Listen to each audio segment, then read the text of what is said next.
Hello, everyone. My name is Michael. For those who don't know me, I have been Zcash since 2022 as ambassador and helped by amazing team since then. I have also been a big fan of privacy and Zk. So before that, I already knew about Zcash. I'm very happy to be here and my third year straight as participant in Zco event. And we did the opportunity to create some event in Brazil called Zcon Voices, which was the only country outside of the US to make that. So thank you for the gift. I'm already using my Zcon VI T-shirt. So thank you to the Nick, Zcash Foundation, and Jack Hub. Today we will talk about a very important topic about CDBCs, like I think is all over the world. This topic is important. Bringing updates about CDBC, which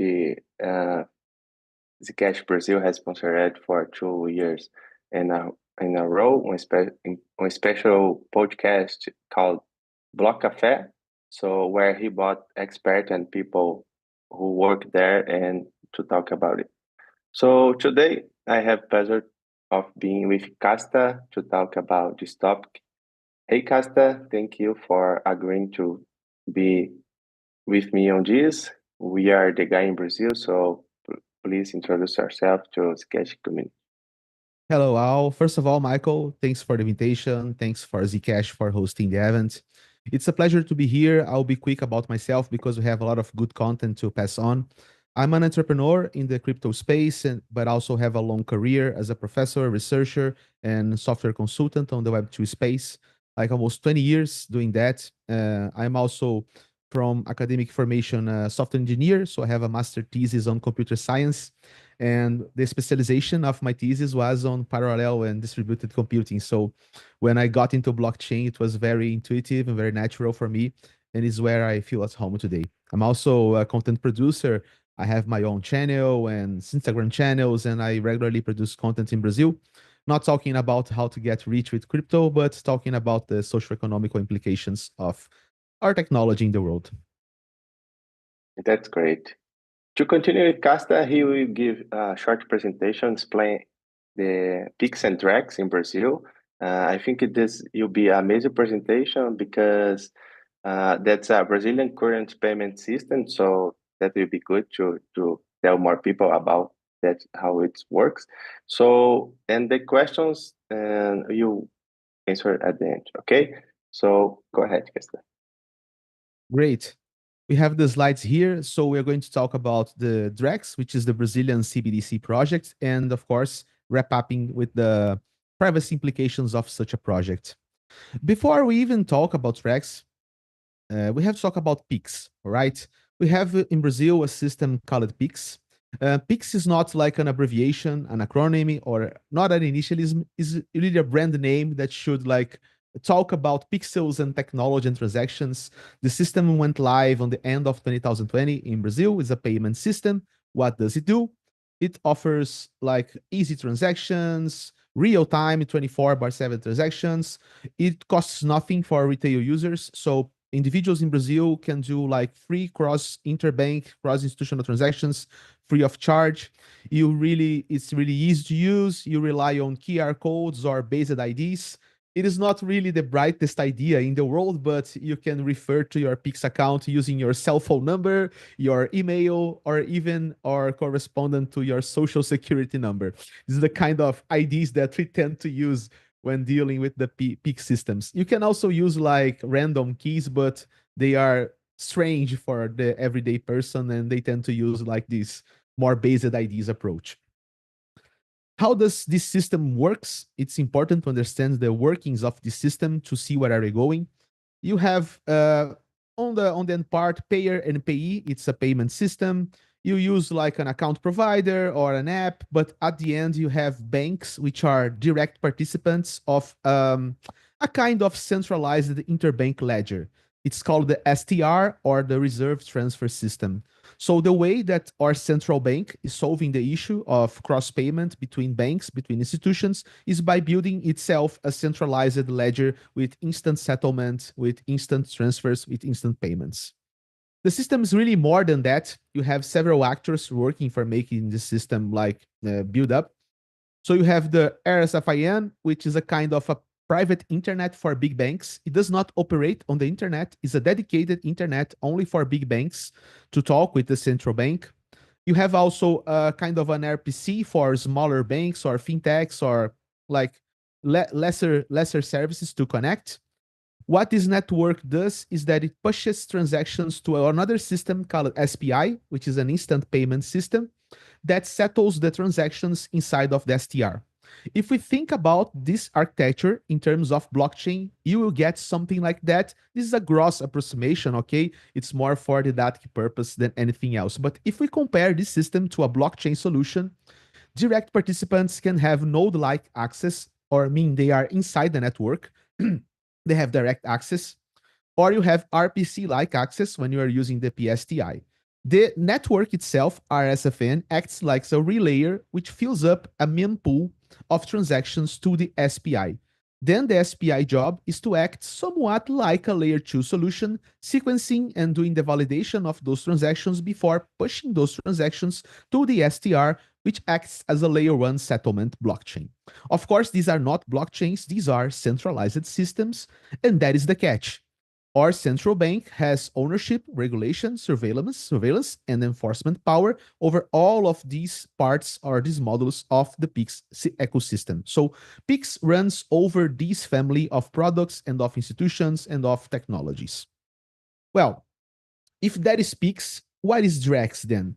Because when we talk about CBDCs, most of the people will think that governments and countries are pursuing CBDCs to achieve something like PIX, using CBDCs to have instant and cost-free transactions.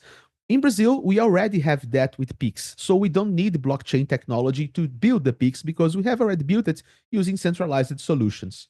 When you talk about DREX, DREX is something more like an acronym. It stands for digital, real, electronic or economy, and the X there, who knows why it's there, just sounds modern. It's like of the Elon Musk syndrome. Let's put an X, and X is cool, and X is technology, and X is modern.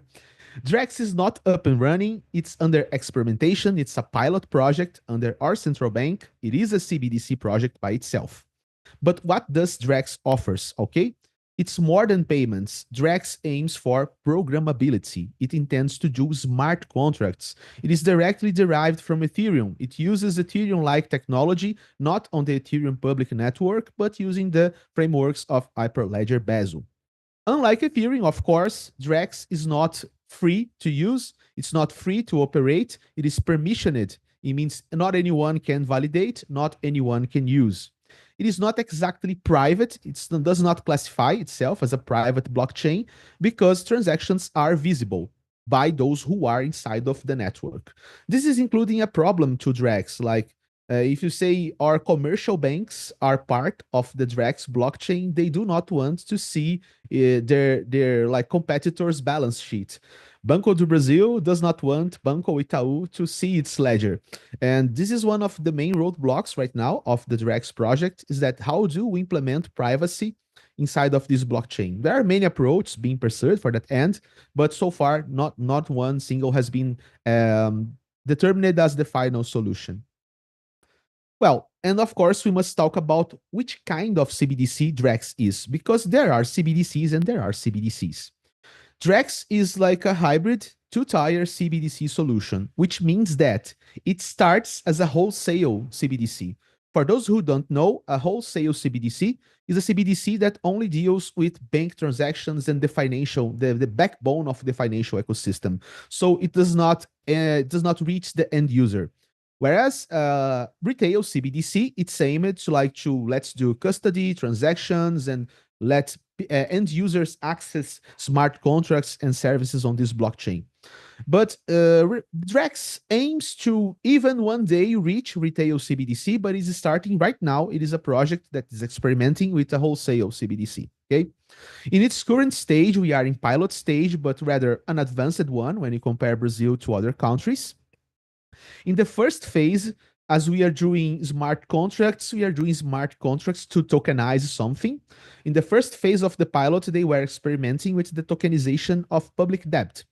Think of T-bills, like treasury bills and public debt as well. We call it Tesouro Direto or direct treasury in Brazil.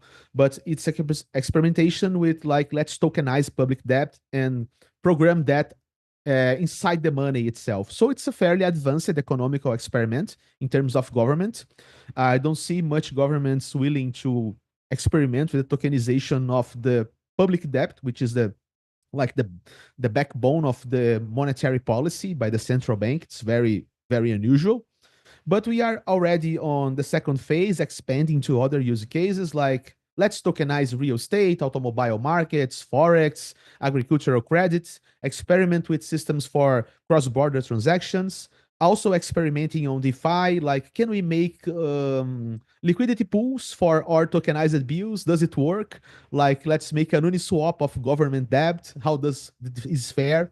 And there is also current ties and experiments of our central bank with Chainlink, trying to see how can they use CCIP technology to make messaging between central banks, commercial banks, and including foreign banks if they intend to join the system to facilitate cross-border transactions. So in terms of like a technological ambitions, it is a fairly ambitious project, an advanced project.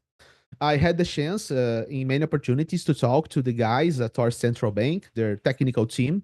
And one thing that I can say for myself is that these guys really understand blockchain technology. They really know what Bitcoin is about, what Ethereum is about. Be it, of course, sometimes we like the government, sometimes we dislike the government, more times than not, one side or another.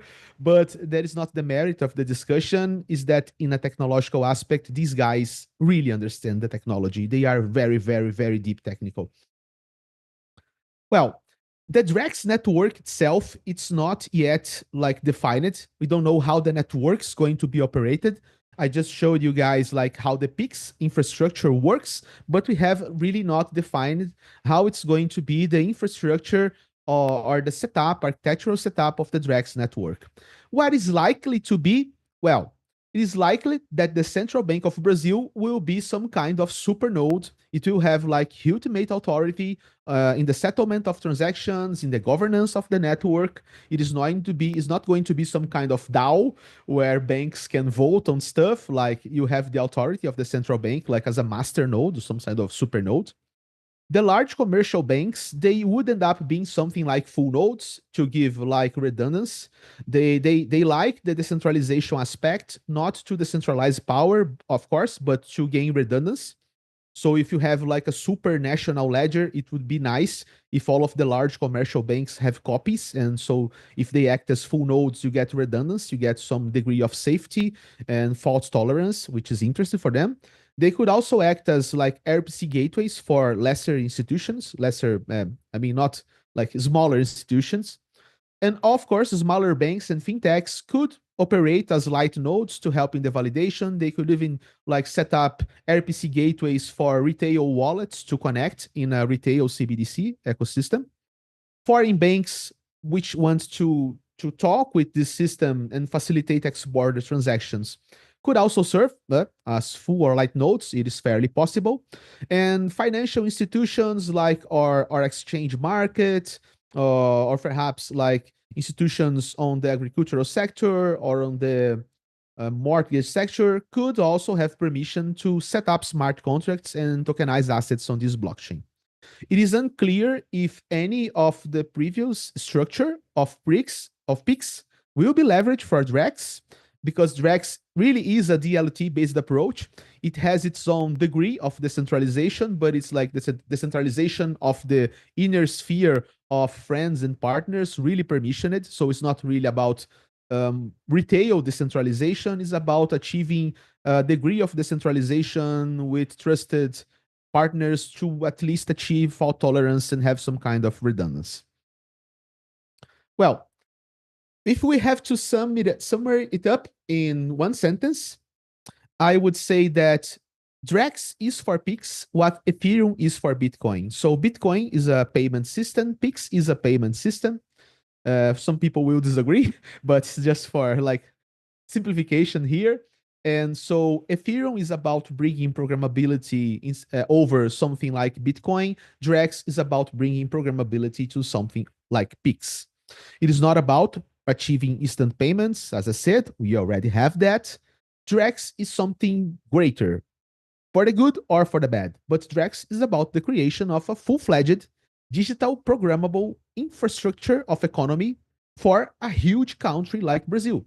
A country which has the proportions of a whole continent. It has a more than 200 million population. So it is really a huge challenge. There are like technical challenges that are like implementation challenges. Not all of Brazil individuals are connected to the internet. Not all of Brazilians have access to a smartphone. So of course, on emerging markets such as Brazil and other countries, when you try to do full-scale digitalization of any sort, you have to wonder what will happen to people access to technology, or even if they have like access to technology, they don't have the capacity to operate the technology. They have to be educated, they have to be like instructed on how to do it. There is a case that is very, very interesting in Brazil. There are like road tariffs when you are driving through a highway, and then you have to pay a tariff at some length of the highway. In Brazil, we have those like these barricades where you stop your car and then you pay your tariff, and then the barricade lifts up and then you move on. Recently, Brazilians have experimented with an automatic tariff system for highways where you just go with your car, and the system, like, there is no barricade. The system takes a photo of your car, and then you have a debt with the government. Simple as that.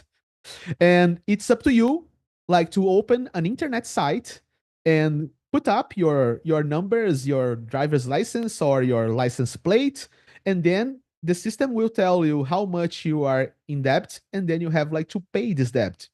But there are like, this is doing like on smaller scale cities which people are not really instructed, so people haven't the slightest clue that they are being like debited for something. They don't even know which one is the site where you're going to download your debt and know how to pay your debt. So right now this system is being a huge failure because it is scaling up on huge amounts of debt that no one is paying, because most of the people doesn't even know the system is working, and they haven't the slightest idea on how to access the system and how to pay this debt.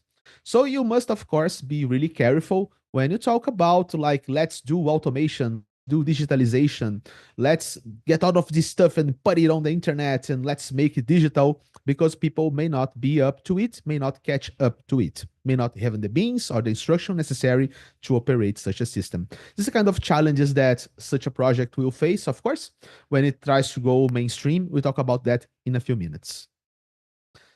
What about the implications now that we understand a little about the Drex project? Brazil has a past history of like huge economic turmoil in the past and also huge economical innovation.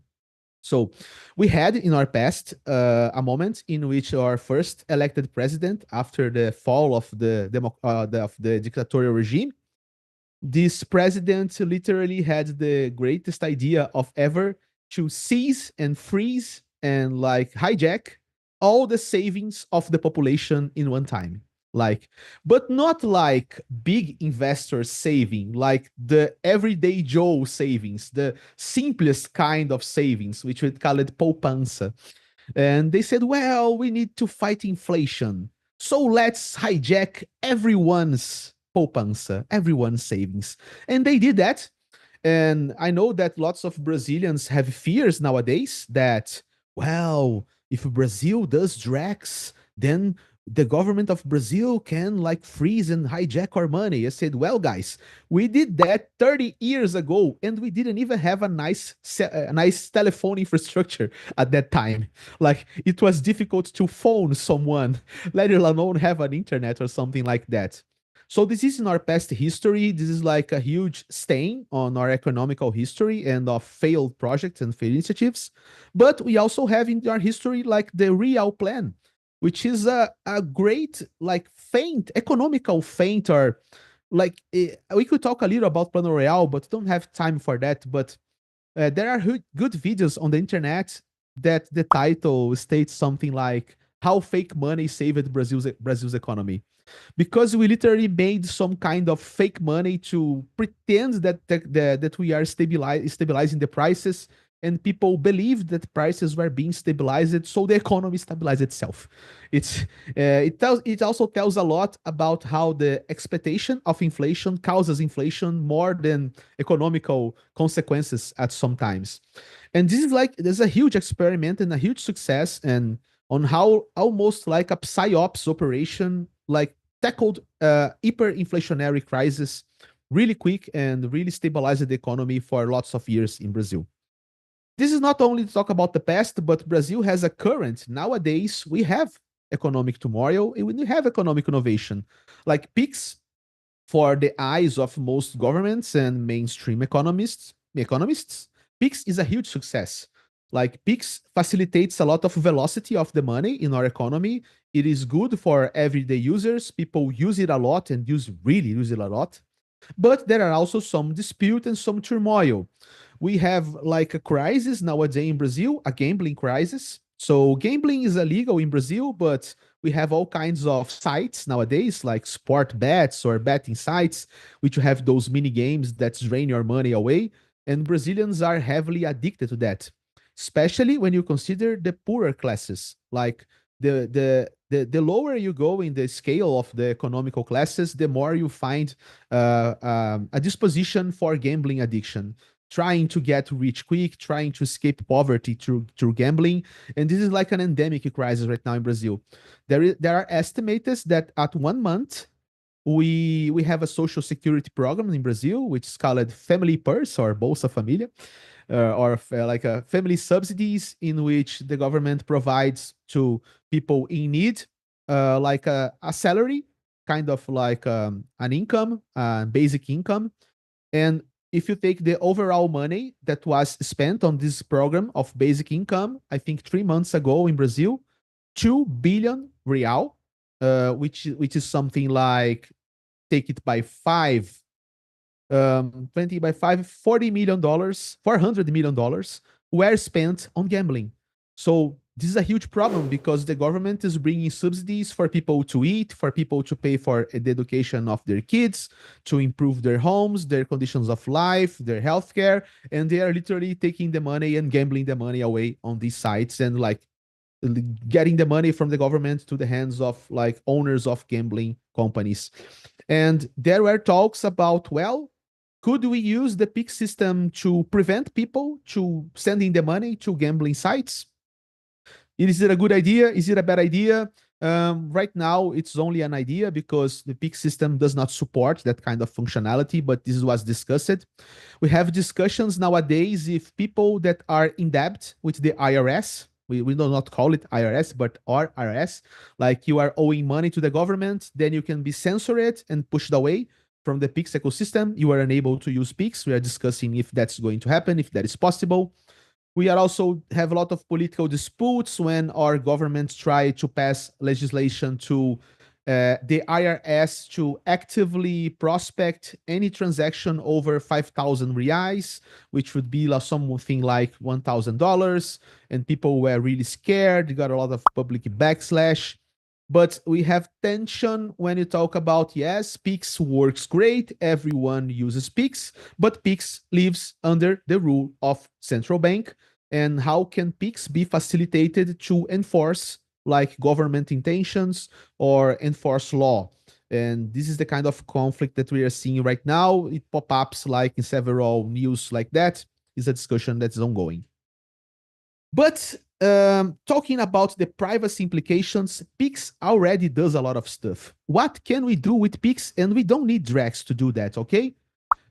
Our central bank has full oversight of all Pix transactions. Our data is leveraged for IRS taxing purposes. It is leveraged for law enforcement purpose. It is very easy for any agency to establish connections between individuals and institutions based on the Pix behavior. Transactions on Pix can be censored, can be reverted. Individuals can be expelled or institutions from the Pix system. Our data can be, we don't know if it actually is being, but our data can be leveraged for monitoring socioeconomic behavior. And if we see that we are tracking, like people are using the money to go to gambling, how do we know that? Because we are expecting where people are spending their money. And also we can use the Pix system to implement taxation policies. If everyone relies on Pix, we can tax Pix transactions and try to enforce socioeconomic behavior. For instance, well, if you're not paying your taxes to the government and you owe some debt to the IRS, then we implement a tax on your Pix and we are going to get the money out of your transactions until your debt settled, or perhaps to punish you for not being up with debt. That is the kind of thing that Pix can already do. We don't need a CBDC to do that. We have a system that already can do all of this kind of stuffs. So lots of the fears that Brazilians attribute to Drex, they are like misunderstoodments, because you should already fear. Those fears are not in the future. Those fears exist right now with Pix. If you talk about Drex, anything Pix can do, Drex can do on steroids. Easier, cheaper, faster, more complex, more sophisticated. But Drex can also enable like really huge scale instant freezing of assets. Let's freeze the wallets of a whole set of people snapping your fingers. It's possible. You can tell about like implementing restrictions on how people can spend money. Like you must spend money up to some date. You can only spend money for a specific purpose. You can only spend such an amount of money. Drex enables that. We can use Drex to do social score system in the likes of China. Drex is the perfect infrastructure for AI surveillance, because AI is good, but AI needs a good set of data. And if you do the whole economy on a blockchain, you standardize everything. And if all the data and all of the assets are standardized, it's really fairly easier for an AI to implement surveillance and enforcement. So more often than not, the big money likes crypto not because of decentralization. The big money likes crypto because it means standardization. And that means like reduce the cost efficiency of operating financial networks. We could have like taxation systems that are automatic, dynamic, self-adjusted, applied for different set of individuals based on any category the government seems fit. And if all of that comes to term, we really will have in Brazil one of the most advanced implementations of the Big Brother concept that was ever seen in the whole world. That's what we're talking about. But of course, Casta, are we there yet? Is this happening, or is this just like a glimpse of the future? Well, technically, we are far from there yet, okay? We are like scrambling our heads on how to make privacy work on the Drex blockchain. The central bank is really making sluggish progress on that.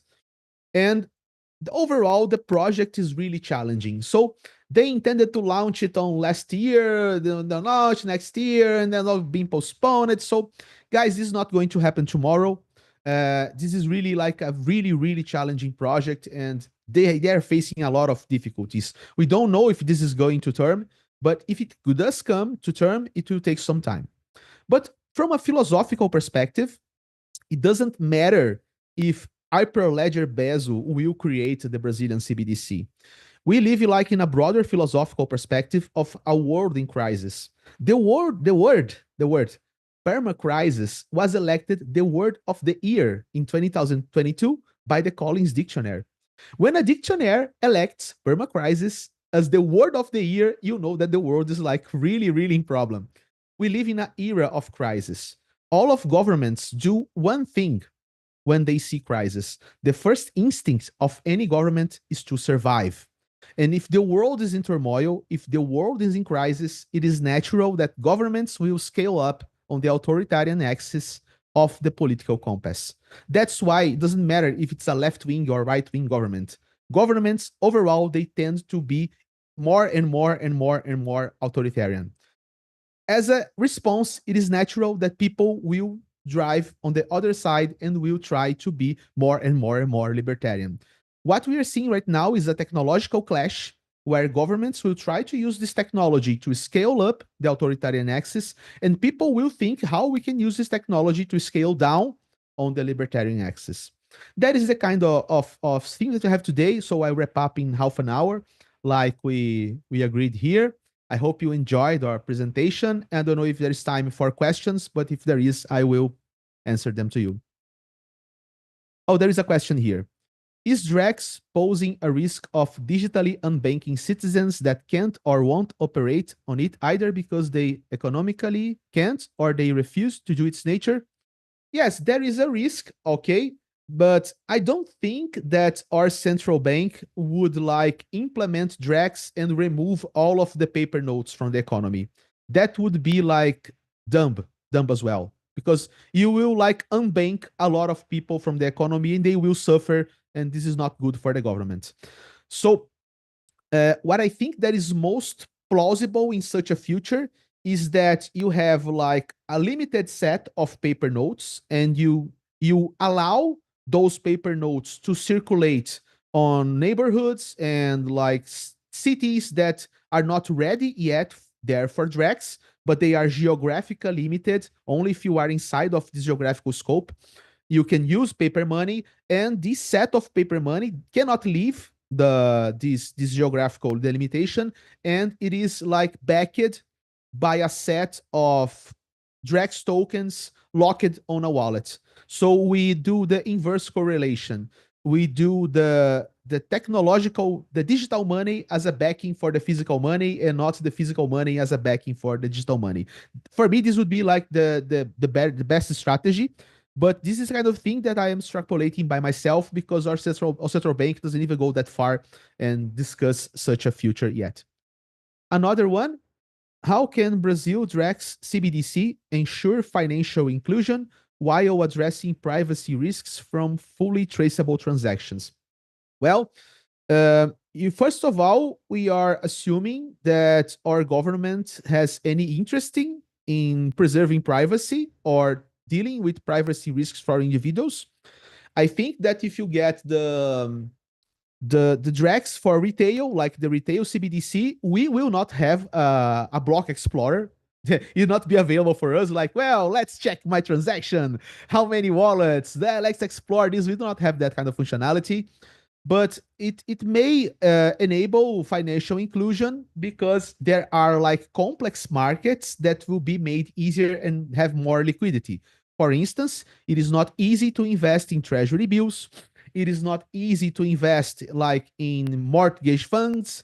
And if you get all of that stuff and all of that become tokens, and you have a system which enables you to deal with tokens, and Drex itself is another token, then it's not about like bringing more people, but people that already know Pix, they will have access to a more sophisticated suite of financial services and solutions, and that of course can improve like financial markets, can get economical efficiency for the overall population. Last one, and I pass on to Michael. Do you want to answer this last one, Michael? Let's ask this together, and then we wrap up. Do you believe Drex would add real value for Brazil, setting aside privacy concerns? I think so. All right, because we are a huge country. We have like lots of intermediaries. Commercial banks in Brazil are really predatory. Lending solutions in Brazil are exorbitant on their practice of rates. Like good investment opportunities are set aside for the wealthy. And if Drex enables people to engage better financially, I think setting aside privacy concerns, I see this kind of innovation with good eyes.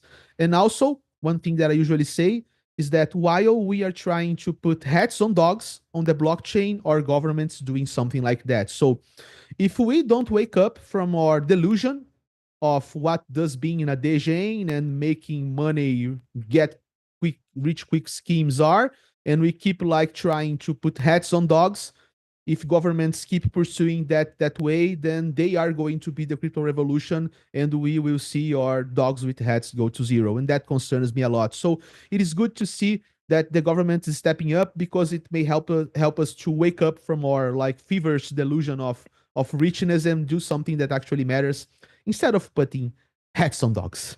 So Michael, I pass on the question for you as well, and I think you can wrap up our session. Yeah, 100%. After this post degree about Brazilian current payment system, I think everyone here is enjoy and learn a lot about this. And by my knowledge, I think, like you said, Drex, we have a big challenge in Brazil for technical perspective about implementing privacy.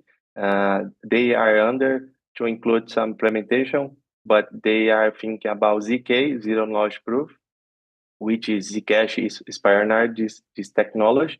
So this technology can solve some problems with encrypted memo, for example, about preserving privacy in the transaction, like you said about Block Explorer, for example. So Zcash blockchain, for example, solved that problem. And yeah, I think privacy is normal. I think privacy is a human right. So privacy can be like a self-defense and being attacked by government and state, because this is a true value that people can hold with this. So yeah, privacy is normal, and I'm here, put my face off to tell people, educate people about like this financial system. Like I said, it's all over the world. It's not just Brazil. So yeah, I think privacy is totally important in this question and this implementation of new system in Brazil. Okay, so for me, it's wrapping up. Thanks a lot, Michael, for the invitation. Huge thanks to all of the Zcash community and the Zcon organizers. Yeah, thanks so much. Big thanks to Casta to bring this concerns and history of Brazil for many people. So that was amazing. Thanks so much. Bye bye. Bye bye.